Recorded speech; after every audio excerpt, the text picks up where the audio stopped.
my internet blipped on me for some reason. I didn't know that was going to happen. Okay, so I'll give the people we lost a few minutes to get back in here. Because that was dumb. Okay.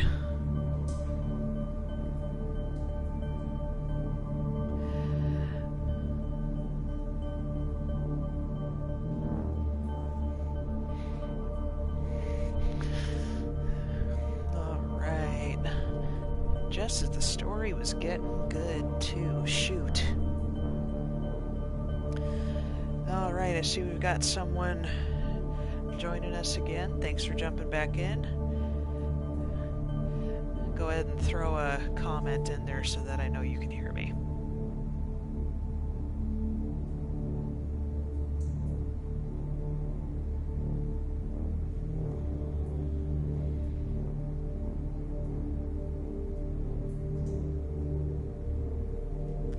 Okay, so just to catch up, here's what's going on. So at this point in the story, what's happened? My character, Mandy, she's been turned into a vampire. She thought she was meeting up with someone from her, an investor of the company. Yeah, Squib Serious, we are back. Woot! Okay, so you said you wanted more info. So here's what's going down here. So, what's going on? My character, Mandy, as I named her, she's been turned into a vampire. She thought she was meeting with an investor of the company she works for. He turned her. She drank from the waiter at the bar she was at. And now she's had to get into a car with this strange guy who I'm guessing is also a vampire because it said he flashed his fangs. And now he's planning on leaving her here and coming back for her in the morning. And so it says a small fridge is humming away in the corner, accompanied by a rattling AC fan in the wall. And so these choices we have here are what we can say to him. Now, what we need to keep in mind is that he told us that we have 3 strikes and we're out, which I'm guessing means he's probably going to kill us if we disobey him. So our choices are, in response to him saying he's leaving and coming back in the morning, you're leaving me here. That's not happening. And where are you going? So what are we going to say to him before he leaves? This option here is obviously going to be the most defiant. Ask where he's going? Alright, that's kind of where I was leaning. Let's go with that one. And where are you going? I have to make some arrangements. For tomorrow, of course. Look, this room is your best chance of seeing another night. I realize you've been put in a problematic situation, and it's not entirely your fault. Cooperate, and you might still make it. You will learn more tomorrow, but for the time being, get in and get cozy. He gestures inside the room. Okay, here's another one. Do we try to escape, or do we go in? What you think?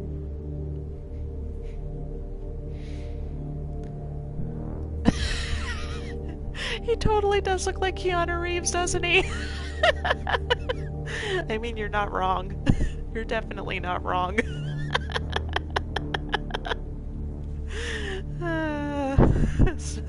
Step into the room, totally. Okay. You step inside. The stranger nods. Good night. He locks the door behind you. It looks very sturdy. You open the fridge. There's a single plastic bag in there, filled with red liquid, no label. Tomato soup? You feel sick to your stomach. Best to leave it for now. You lie down on the bed. It's a simple mattress on a metal frame. At least it's not too filthy. You think back to how this evening began. This investor, is he friends with the dark-skinned stranger who picked you up from the restaurant? What happens now? Unable to relax, you spend an hour or so playing out various scenarios in your head. Eventually, you decide to give in and let exhaustion take over. Whatever tomorrow brings, you'd rather face it well rested. Plus, there's no way in hell your boss isn't going to notice your absence tomorrow. That and maybe some of the restaurant staff will feel a pang of conscience. Someone will notify the police. Someone will find you. Right? You flash back to the waiter's tattoo, the bloody Rita Hayworth winking at you over a pale mess of a wound. You did this. You bit him, drank his blood, and it tasted good. What if you could never go home again? You are so tired. Your entire body tenses up one last time, and before you know it, you drift away into oblivion. You wake up. That in itself is a surprise. You barely remember when you drifted off. It didn't feel quite like sleeping, more like plummeting into an endless void. You imagine that's how death feels like. The room is unchanged. The lamp is still on. The AC is still rattling. The refrigerator's still humming. You take a look at your watch. It's almost 9 p.m. You've slept for 17 hours straight. Maybe you died. Your breath is gone, and you feel no thumping in your chest. Does that qualify as dead if you're still conscious? You're not sure about that, but you are certain about one thing. You are hungry. It's not your stomach rumbling. Well, hold on, I have to read that again. Wow, sorry. You're not sure about that, but you are certain about one thing. You are hungry. It's not your stomach rumbling, though. It's a need that starts somewhere in your abdomen and spreads to your chest, throat, and the back of the head. You open the fridge. The bag is still there. You take a closer look at it. If it is soup, then its color and texture are off. You pull the cork out, take a whiff. You recognize the smell immediately. Holy shit. There's no mistaking it.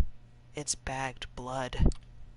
The smell is faint, and you remember some situations in the past where you found it nauseating, but now it's almost...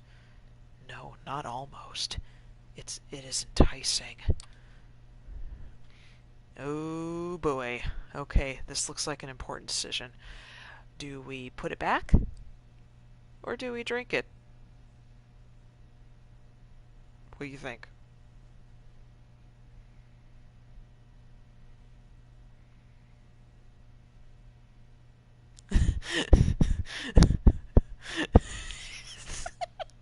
Oh, were you now?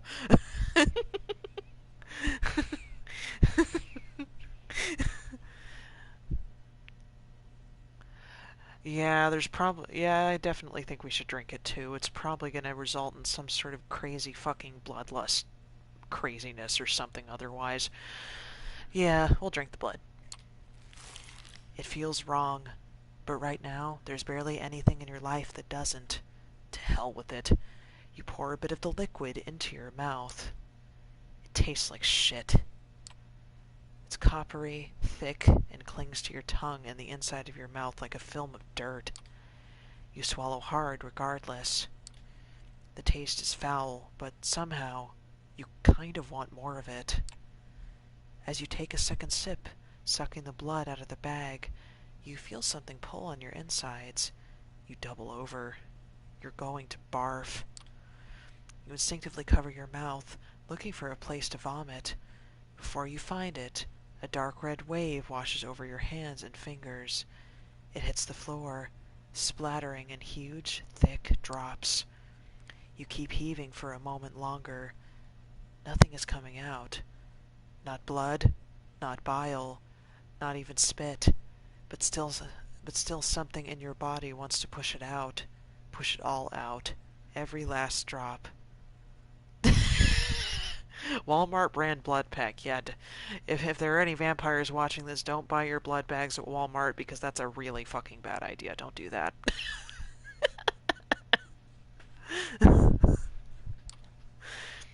As you recover, trying to wipe droplets of regurgitated blood from your dress, you hear the lock click and see the door open. Standing there is the well-dressed stranger you met yesterday. Immaculate suit again, that predatory look, like a hawk on a hunt, but somehow more relaxed tonight, so, like a tamed hawk, maybe. Good evening. How was... He notices the spatter, your red hand, the sick look on your face. He barely contains a smirk. Oh, was the catering unable to satisfy your exquisite taste? Apologies. Man, what a prick. Oh boy. Alright, offer him a drink. Was that really blood? That was foul. Honestly, I'm not really detecting any negative consequences from any of these, so I think we could go either way. But then again, I could be wrong. You never know with these games.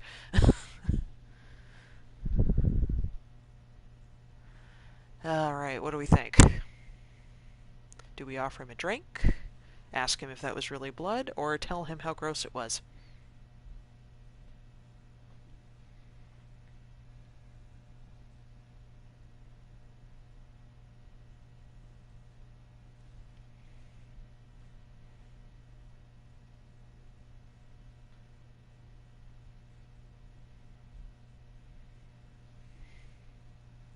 It does sound incredibly cheeky, Squib, you're right. You can't tell me you can drink this. He takes the bag off your hands and pours all of its contents into his mouth. He closes his eyes, theatrically savoring the taste. When he opens them a few seconds later, he looks sharper, energized. Not all of us are picky eaters. Come on, we've got places to be. I should have some water and a towel in the back of the car so you can clean yourself up. The car is humming in the empty parking lot just outside the door of the cramped room you have spent the day in. The man motions to it, politely, but with a stern look on his face. Chug, chug, chug, chug. Hell yeah.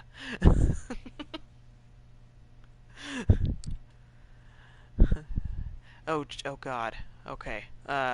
Rush the stranger, get in the car, hijack the car. Oh god. A couple of these sound like they might have some negative repercussions if we fucking do anything. Alright, what do you think? What are we doing?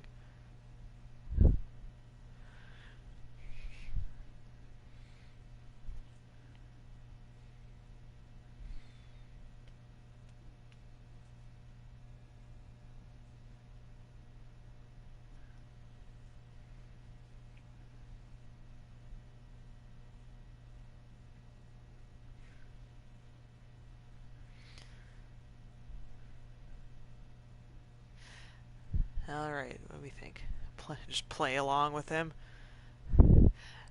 Probably just get inside the car, like a good little newborn vampire.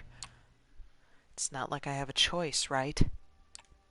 Correct, but your cooperation is appreciated nevertheless.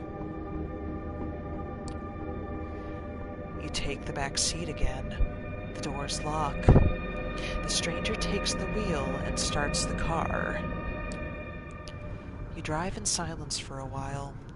From time to time, you keep trying to catch glimpses of familiar streets or landmarks through the blackened windows, but it's of little use. The car is also soundproofed, so all you can hear is a bit of traffic humming and the car's engine. The driver doesn't say anything and seems focused on the road. You check the door handle. Yeah, the door is locked all right. The piece of dark glass separating you and the front of the car looks sturdy too. There's nothing left to do but wait. You didn't have time to think about it before, but you realize now that you're hungry? No, not exactly, It's not a rumbling stomach that grabs your attention.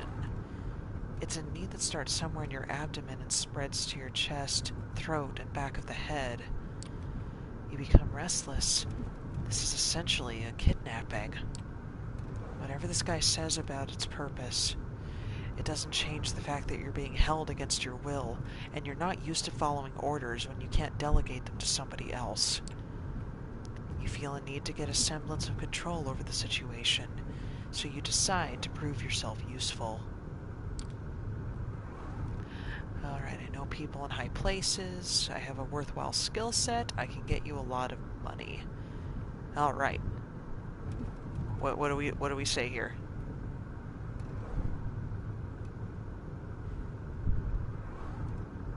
She does want the warm blood, the good stuff.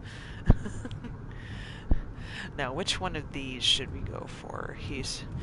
It says we need to feel a semblance of control over the situation, so you decide to prove yourself useful. I know people in high places, I have a worthwhile skill set, I can get you a lot of money. I don't really know what her job was. She worked as she was some sort of business employee. It didn't really specify what she did. She worked in some sort of business office.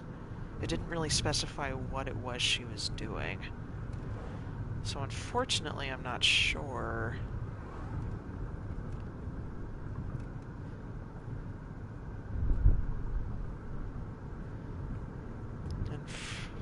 I don't know too much about the particular clan that this guy is probably a part of.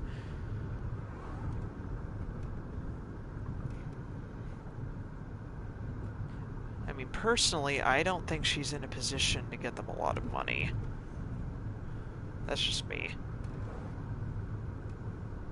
What? And saying that she knows people in high places could be completely a bluff. Honestly, all of these are bluffs. So any one of them would probably work.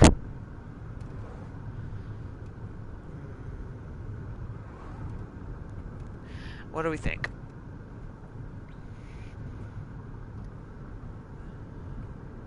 One or three? Yeah, I think I know people in high places. Let's see if how that flies. Listen, I know how to reach people. Celebs, various industry leaders, politicians backed by rich lobbies. I doubt these will help you where you're going. You're playing in a whole different ballpark now. Yeah. Yeah, that's definitely why I went with number 3. Or number 1, I think it was. A short pause. I'll be frank. Currently, you're in no position to offer anybody anything. The sooner you accept that, the better. Okay. Curse him out, call him a nobody, ridicule his lack of ambition. Oh god.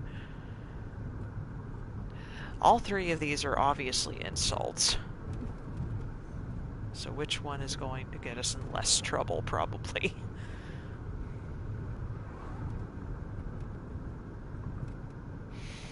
Ah, oh, man.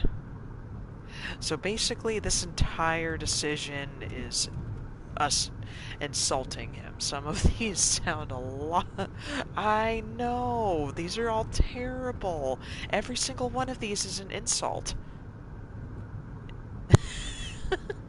Well, yeah, that's the... Ridiculing his ambition is the only one that doesn't sound like totally awful. I mean, they're all awful, but... Alright. Big words from somebody's dedicated errand boy. I wonder if you've ever achieved anything. You push the right buttons. He gives you an absolutely furious stare through the rearview mirror. For a second, you spot a crack in his professional demeanor. You don't know anything about me.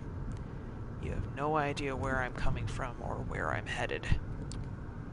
For a few seconds, he quietly fumes. Oh, shit, that made him mad. Or at the very least, it made him very grumpy.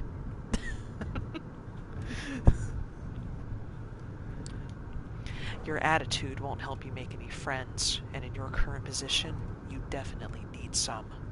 Consider that, preferably in silence. I know, right?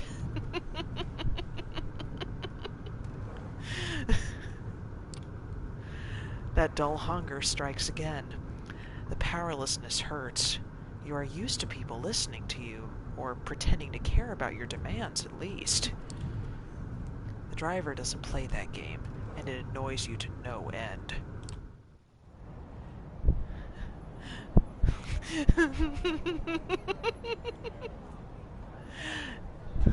Yeah, oh yeah, Mandy's such a bad bitch. I love her so far. It takes you another 20 or so minutes to get to your destination. As the door opens, you try to get your bearings. You're still in New York, that much is certain. Queens, maybe. After me. No sudden movements, please. You approach a nice-looking building that houses a two-story gallery called the Art Hole. Two large men in suits flank the door on both sides, and they give your companion a nod as you approach. Oh, hey, retro gamer, how's it hanging? Prompted by the stranger guiding you, you walk inside. The gallery is full, which is unusual at this hour, to say the least. About 24 faces fill the showroom, and a number of waiters navigate the gathering, serving drinks. All of them are beneath the guests' attention. The visitors are well dressed. Wow. The visitors are well dressed, for the most part, but it's unclear what they have gathered here for. Nobody seems to be particularly interested in the art pieces on the wall, and the atmosphere is polite. Unnaturally so. Many guests turn to look at you, and the stranger who brought you here. Their glances are varied. You see open contempt on a few faces and animated interest on others. Most of the eyes in the room calmly observe you, as if wishing to appraise your worth. This reminds you of your company meetings. You, the only woman in the room, silently judge not on her merits, but her standing on the list, passed in clandestine email threads between your male co-workers, until HR found out, that is. Not the most pleasant experience, but there's no denying it taught you resilience.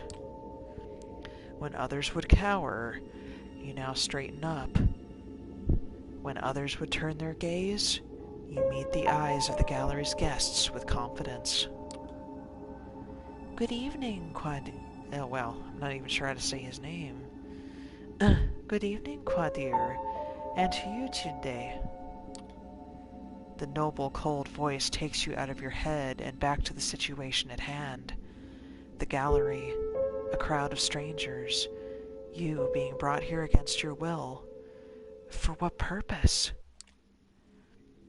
The room awaits your response. Ooh, okay, here we go. We have another one. So they await our response. So we say, good evening, miss... Excuse me, what? Or what is this about? What should we say?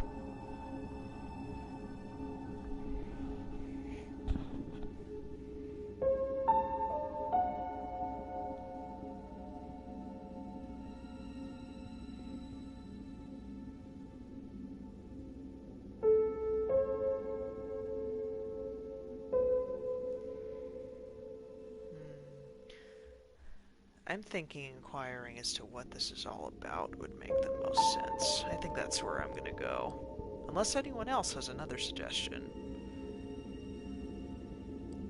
That seems proper. Let's see. I think either this one or this one would work, so I think I'll roll with this one. I'd like to know who this woman is. May as well be nice. Good evening, miss.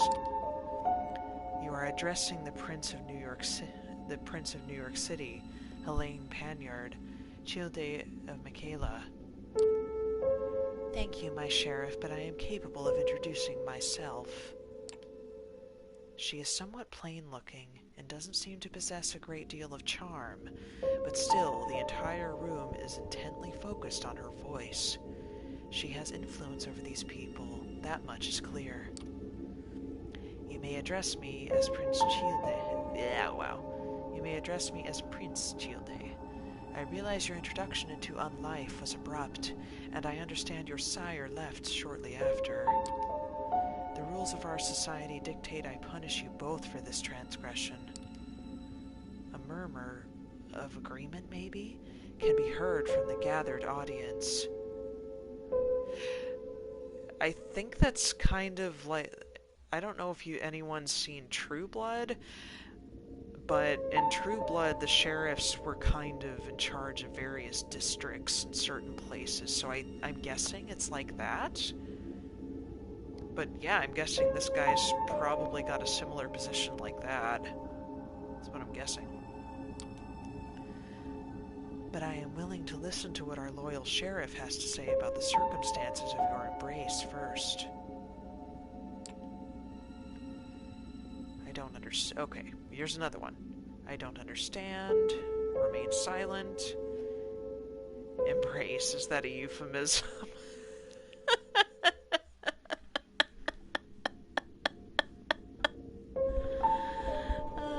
Boy.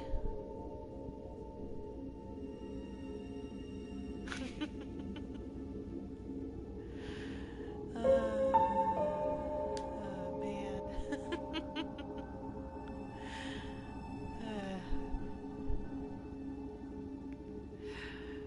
Yeah, I definitely think just shutting up and not saying anything is appropriate. You decide it's best to stay silent and listen to the whole situation unfold. It feels like you're out of your depth here. Shall we begin? You are about to be judged by the court of New York City. Kadir, please tell us how you found this fledgling and what happened on your way here. Court? Prince? Is this some kind of secret society make-believe? A trusted informant, who has chosen to remain anonymous at this time, tipped me off about a suspicious kindred appearing in one of our domains. Upon investigating, I found them gone, but this fledgling remained in their place. A reservation made in the private lounge of the patrician suggests this one's sire had plenty of resources to spend. However, they are apparently also well connected. I lost track of them. Despite some reservations, she offered little resistance last night and cooperated on her way to the safe house. I was pleased to not have to force her compliance.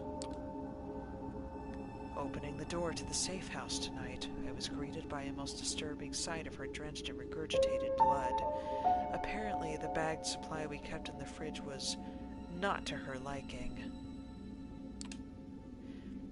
The remark elicits a contemptuous chuckle from one of the gathered guests as they noted the remains of the blood on your skirt. It was not an elegant sight, but that hardly matters, I suppose. Moving on. We had a quick chat, but wishing to appear here post-haste, I urged her to join me, which she did without struggle. A pleasant departure from my usual routine, I must say. During our drive here, she showed me her fangs, metaphorically speaking, posturing as if we were equals, insulting me when it didn't work. I refrained from causing her physical harm, but I expect her ego might still be a bit bruised. He looks at you and flashes a nasty smile. Jesus Christ, what a dick. Kadir's kind of an asshole. Alright, 1 second, sorry. Okay. The story ends with us arriving in Elysium tonight. All eyes are on you again. You take a special interest in one of the faces. It's a beautiful woman, with curly, almost blood-red hair and a dress to match. You see her whispering to some bespectacled man with an absent-minded look on his face. Who is she, you wonder? Thank you, Kadir. I take note of this fledgling's behavior and will take it into consideration later. She turns her attention to you. First, there is the matter of your sire, the person who brought you where Kadir picked you up from last night. Who were they? Okay, here's another one. Sire? Does it matter?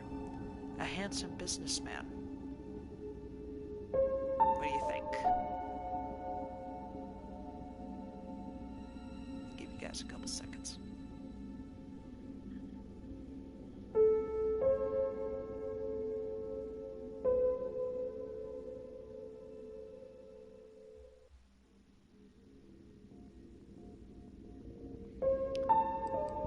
That makes sense.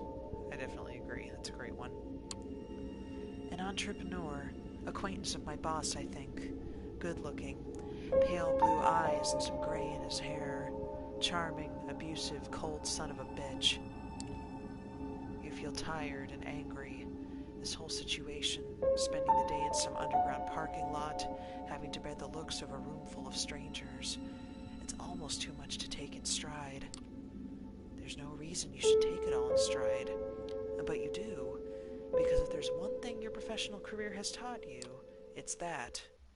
All because of that asshole, whoever he was. He never even gave you a name or a card. Nothing.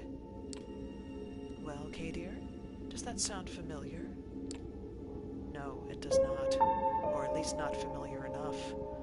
I will continue the search after we're done here. Alright, here's another one. Can I go now? What happens now? He talked to somebody at the restaurant. I think letting them know that there was someone talking to him at the restaurant would probably be a good idea. What do you think?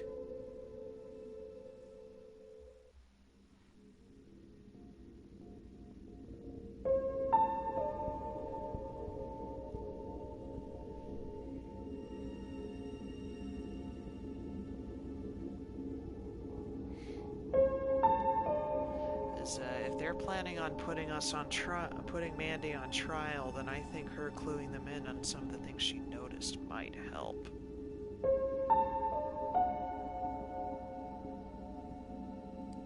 Oh, exactly. That's my exact thought. Okay, he talked to someone at the restaurant.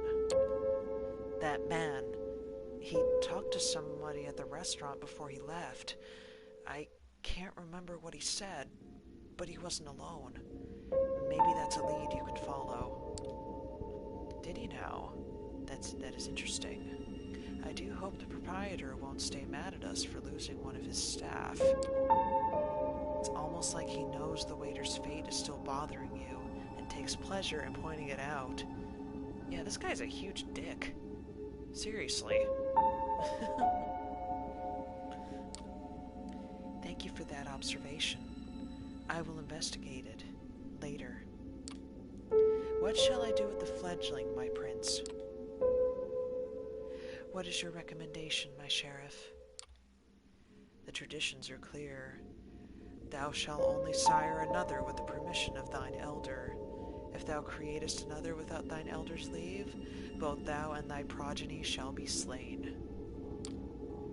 I am ready to fulfill my duty. Stay your hand for just a moment longer, Kadir. I wish to consult my counsel on this. Make sure everyone is in agreement. Oh yeah, I do too. Of course. I mean, he's like the stereotypical dark and broody looking vampire. I think that's one of the things that makes him so cool.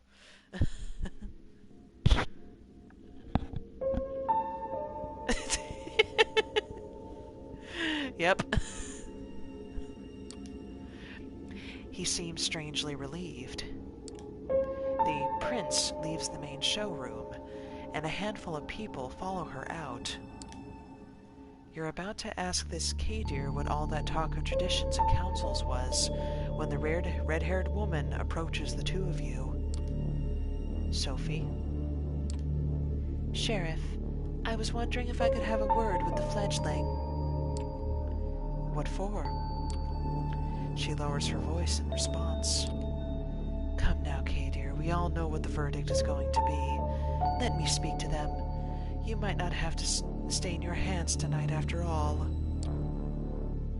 Her words grab his attention. His face is hard to read. It's like several emotions are struggling for domination. Anger, sadness, hope, gratitude, resolve. I'll go get my sword. He steps out of the room the way you came, and you are left in the showroom with the woman in the red dress. She takes you aside, and the eyes of the remaining guests follow you. Well then, fledgling, you are in quite the pickle. Alright, here's what we got. What do you mean? What was that about a sword? Maybe you'll tell me what the hell this is. What do you think?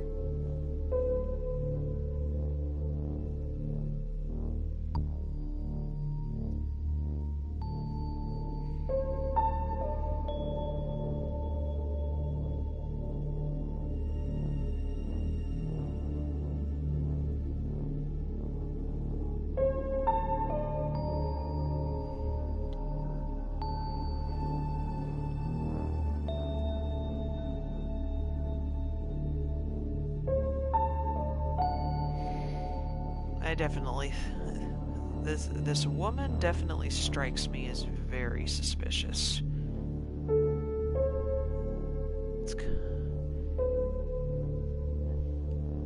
Oh yeah. Alright, that's 2 votes for option 3. Let's do it. Maybe you'll tell me what the hell this is. Tell me you're here to explain what the hell is going on. I am. Let me cut straight to the point. Last night, you became a vampire. Wait, what? Oh yes, I am well aware of how ridiculous that sounds. It's the reason why we have these nicer words for it. Kindred, being embraced, having a sire. The fact remains. The beings called vampires, you're looking at them. They're us. Glance around. Some of the guests are still occasionally looking at you, commenting on you in hushed tones. Many of the patrons are pale, really pale. Most hold glasses of wine. No, not wine. That's not the right thickness, and not the right color either. You're trying to come up with something sensible to say, but you're drawing a blank. It makes a morbid kind of sense. You drank blood last night, there's no denying it, and your breathing has not returned. Your heart remains still. A vampire.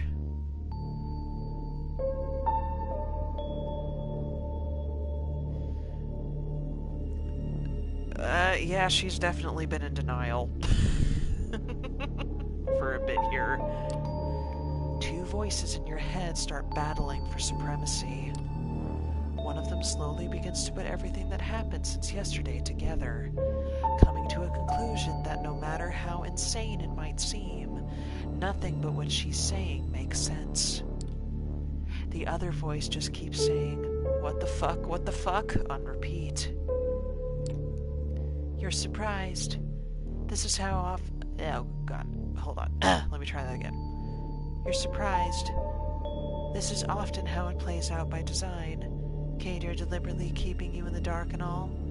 If we do nothing, you will be cut down, as sure as day follows night. But I'm here to offer you a chance. A way out. Under one condition. I will take you under my wing. If you're lucky, the prince will be in a good mood tonight, and Kader's complaints about your behavior won't influence her judgment. This society values docility.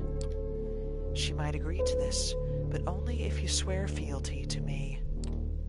I am not making this offer lightly. As your patron, I will take responsibility for you. Your actions will reflect on me. If they reflect negatively, well, I will make sure you face the consequences. Alright, so here's what we got. What happens if I agree? What if I refuse? How will you convince the prince? Personally, I kind of feel like we should take her offer seriously and maybe ask her what happens if we say yes. Because I think that might be important to learn.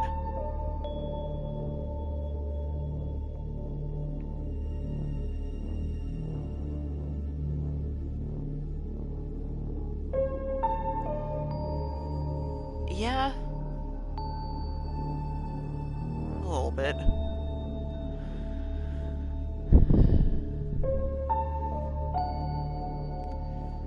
Yeah, just ask her what happens if we agree.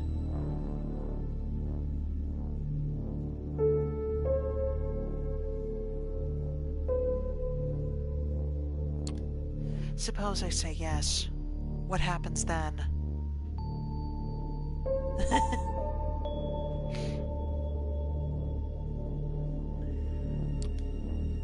You survive, hopefully, or not, depending on the prince's whim. I'm giving you a chance, not a guarantee. But if you take me as your patron, I will be your guide in this new reality, and you will assist me like a Childe would a sire.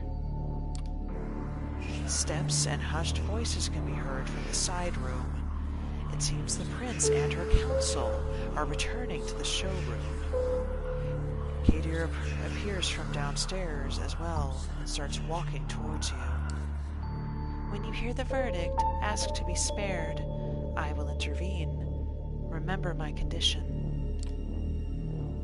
She flashes a heart-melting smile towards Kadir, who does not smile back. The sheriff's immaculate suit is now complemented by a curved, oriental-looking metal scabbard, fastened with a colorful sash around his waist. It would look vaguely ridiculous if it wasn't surprisingly intimidating first and foremost. Kadir takes his place next to you and observes as the prince takes center stage again. Loyal kindred of the New York City Camarilla gathered here tonight. I have made my decision regarding this fledgling. Their behavior since being embraced has been disagreeable, and that does not bode well for them becoming a valuable member of our society.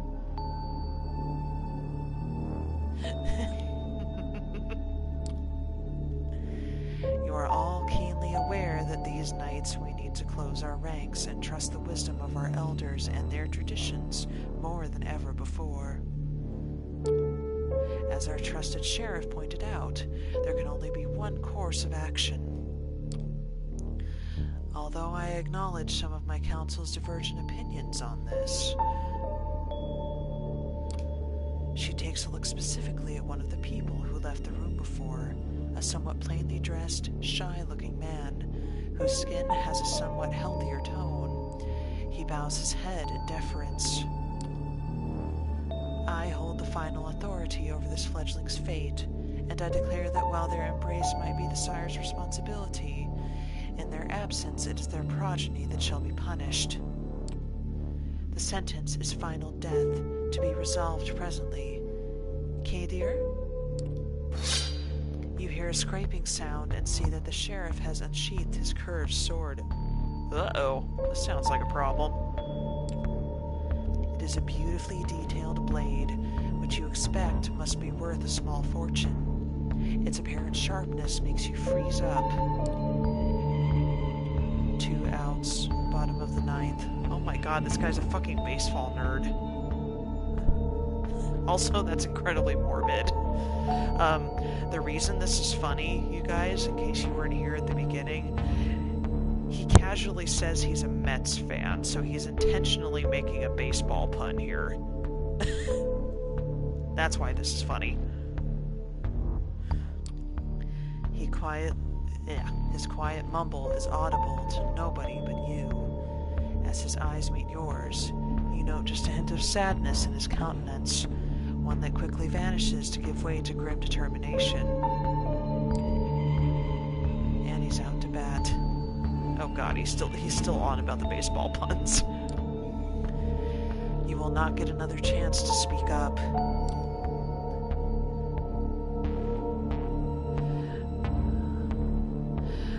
Okay, I think we're supposed to ask for mercy here. That's the only way she'll help us. I think it has to be asked for mercy. It's going to be the only way she'll help us out. Absolutely. What do you guys think?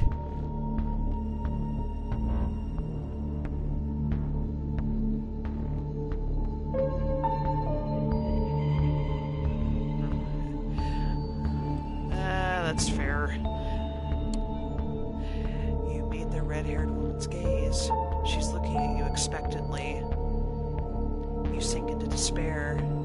You are dead. She confirmed as much.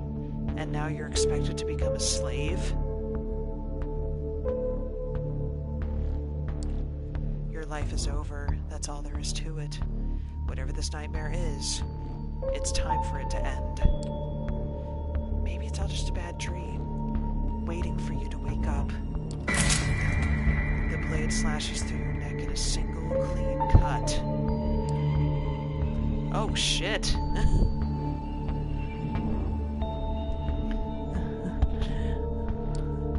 There is no stirring from this uneasy sleep, just an endless void of nothingness.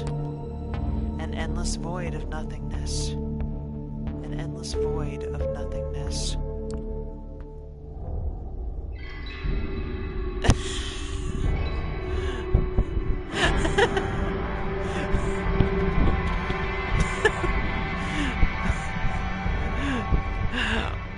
Wow. Well, guys, you just killed off the first playable character. Good job. Oh, boy. Well. Alright, well, this is not going to be the end of this game. For those of you who weren't here when we first started playing tonight, I'm with you, J-Rog. It could have been way fucking worse. Yes, sir. This game has 3 playable characters. She was just one of them. There's a reason I said I was going to play this game the entire month if I could. So yes, absolutely. It's definitely not going to be the end of the game. There are 2 other characters, part of 2 different Vampire Masquerade clans that we will be able to play as. Though I think since this particular character got killed off, this would probably be a great... Oh well, I can always do another playthrough and we can make some completely different choices. But I think... Oh well, that's kind of cool. This game was made with Unity. I didn't know that. That's kind of cool. But yeah, absolutely. I have a feeling that this particular playthrough would go on much differently if she hadn't been killed.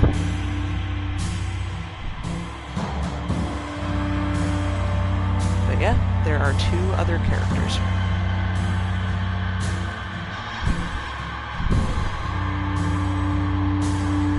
Choo-choo Charles. Oh god, no, I have not heard of that one.